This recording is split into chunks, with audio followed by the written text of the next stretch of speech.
I got up and I was thinking about this whole thing about what it means to have options. I was praying and it's like, God, thank you for options. Thank you for that I get to choose. I get to choose, period. Options. I personally love the fact that I get up each morning and I come downstairs and I sit at my desk and I get to make my own money because I'm running a business that I choose to start. I love that option. I love the fact that I can choose take lunch when I want to. I can go on vacation when I want to. That I can just make decisions based on what suits my circumstances.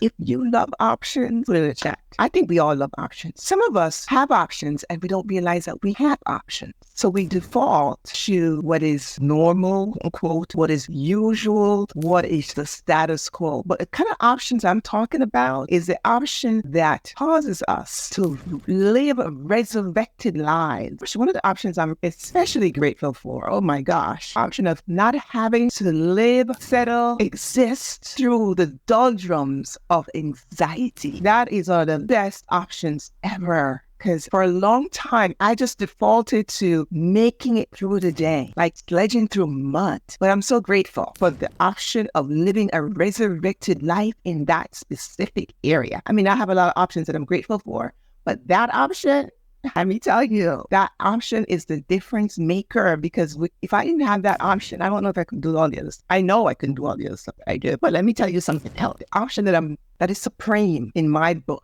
in my head, in my being, in my heart, is the option that I have to live a resurrected life. Jesus gave me the ultimate option. And I am so grateful for that. The option not to stay in the grave in the areas of my life that were once dead. You understand what I'm saying? For example, with anxiety, it was dead. But now I get to live a resurrected life free of anxiety, free to choose, free to create, free to live a life of expansion, free.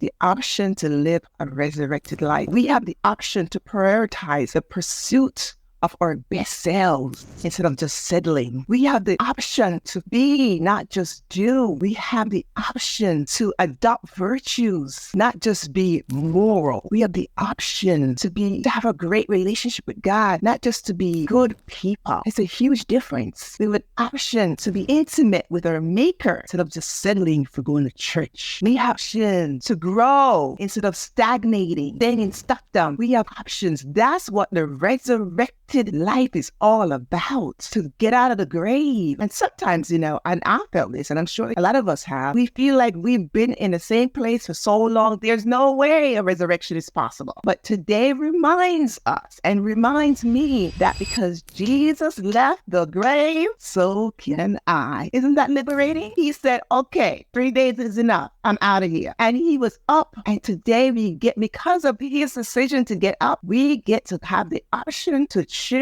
to live a resurrected life. Resurrection in our finances, resurrection in our relationships, resurrection in my mindset. I don't have to settle for anything that is less than the best version of me. Oh my gosh. What it means to live a resurrected life is the difference maker in everything that we do. So let me ask you, what area in your life right now do you need to choose to live a resurrected life? You need to choose the resurrected option. What area is it? Is it your mindset? Is it your growth, your level of growth? Have you stagnated? Have you decided that this is furthest I can come and no further? I'm taking inventory of myself, and I'm telling you, I'm looking for the areas that may be dead, or maybe they're not really dead, but they're just kind of like stagnant, status quo.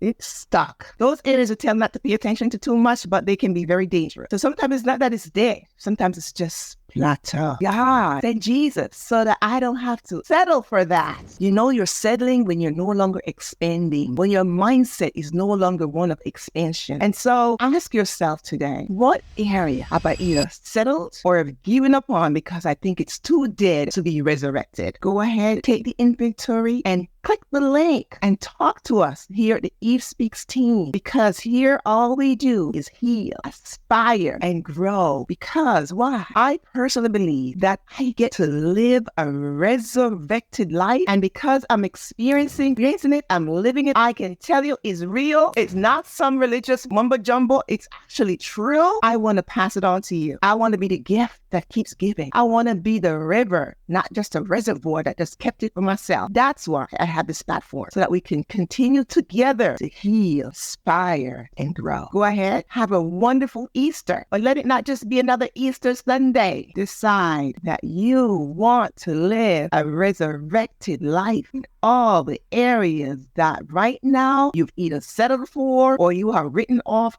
as dead. Thank God for the resurrection. Aren't you grateful for it? I am so grateful. So please have a better than terrific day. And remember, you can prioritize the pursuit of your best self and continue to heal, aspire, and grow. Have a great day. Thanks for joining my live.